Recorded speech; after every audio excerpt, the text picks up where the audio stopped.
रामभद्राचार्य जगत गुरु के स्टेटमेंट से उन्होंने कहा कि जो राम को मानता है और जो नहीं मानता है नीच है।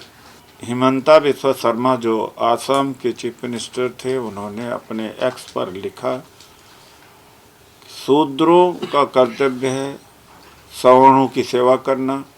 मैंने इस सवाल को उठाया, कुछ मीडिया के लोगों ने उठाया, तब उन्होंने डिलीट कर दिया।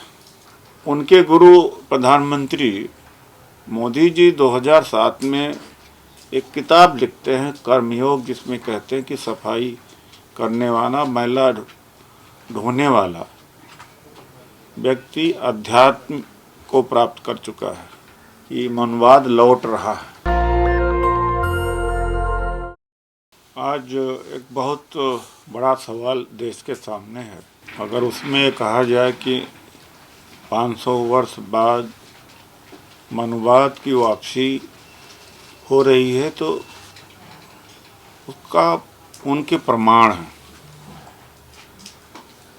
आर्थिक, सामाजिक, राजनीतिक और धार्मिक क्षेत्र में लगातार इस तरह से वंचित किया गया है। मैं शुरू करता हूँ रामभद्राचार्य जगत गुरु के स्टेटमेंट से। उन्होंने कहा कि जो राम को मानता है और जो नहीं मानता है नीच है।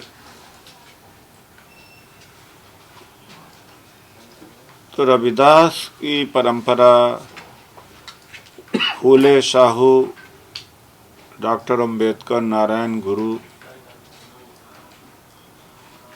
इनके मानने वाले क्या नीच हैं? तो एक तरह से पुरानी व्यवस्था थोप रहे हैं ताकि कुछ ही विशेष वर्ग का, अभिजात्य वर्ग का आधिपत्य रहे। फिर इसी समय हिमंता बिस्वा शर्मा जो आसाम के चीफ मिनिस्टर थे, उन्होंने अपने एक्स पर लिखा, शूद्रों का कर्तव्य है सवर्णों की सेवा करना। मैंने इस सवाल को उठाया, कुछ मीडिया के लोगों ने उठाया, तब उन्होंने डिलीट कर दिया। उनके गुरु प्रधानमंत्री मोदी जी 2007 में एक किताब लिखते हैं कर्मयोग, जिसमें कहते हैं कि सफाई करने वाला, मैला ढोने वाला व्यक्ति अध्यात्म को प्राप्त कर चुका है। और सावरकर के कथन को सभी जानते हैं कि उन्होंने कहा था कि इस संविधान की जरूरत नहीं, मनुस्मृति को लागू करना चाहिए।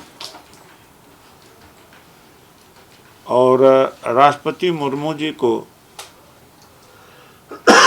नई संसद भवन का उद्घाटन करना चाहिए था, नहीं किया, नहीं करने दिया।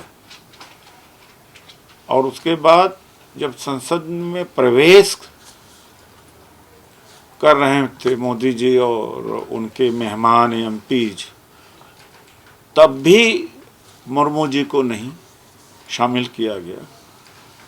और अभी भी उम्मीद है कि शायद मुर्मू जी को निमंत्रण मिले और गर्भगृह में जाने में वो भी शामिल हों। अभी तक की जो जानकारी है हमारी, उसमें प्रधानमंत्री जी, योगी जी, चंपत राय जी, भागवत जी और गवर्नर उत्तर प्रदेश के जा रहे। मुर्मू जी को अभी तक आमंत्रण नहीं मिला। तो एक तरह से हम देखते हैं कि सारा जो वातावरण तैयार किया जा रहा है, वो पुरानी व्यवस्था को फिर से वापस करने का। अगर उस तरह से देखा जाए, मैं आज सुब्रमण्यम स्वामी जी के स्टेटमेंट को देख रहा था, तो उन्होंने कहा कि मोदी जी का कोई योगदान नहीं। और उमा भारती और विनय कटियार पिछड़े वर्ग से, जिन्होंने सबसे बड़ी लड़ाई लड़ी वो गायब है आज। और यह मनवादी व्यवस्था 10 साल से लौट रही है। जिस तरह से एयरपोर्ट, पोर्ट्स, कोयला, देश का संसाधन सब अडानी को दे करके प्राइवेटाइजेशन करना, फिर SC ST OBC को वहाँ से वंचित कर देना। आर्थिक क्षेत्र में भी इस तरह से मनवाद आया है। आज आवाज़, आज़ादी जो छीन रही है, कोई बोलता है उसके खिलाफ में, किस तरह से सरकारी संस्थाओं का दुरुपयोग होता है। तो आर्थिक क्षेत्र है, सामाजिक क्षेत्र है, राजनीतिक क्षेत्र में, सब में इन जो बहुत बड़ा वर्ग है उसको वंचित किया गया है। और ये 10 साल से चलता जा रहा है और ये आगे बढ़ेगा। तो इनके हिसाब से बाबा साहब डॉक्टर अम्बेडकर ने कहा था कि हिंदू राष्ट्र जिस दिन हुआ भारत, उससे ज़्यादा कोई आपत्ति, मतलब आपात की स्थिति नहीं हो सकती। तो बगल अगल से हिंदू राष्ट्र की बात कहते रहे, अब आम बात होने लगी। तो राम भद्राचार्य जी का जो बयान है और हिमंता बिश्वा शर्मा का है, बेहद निंदनीय है। ये मनुवाद नहीं तो और क्या है।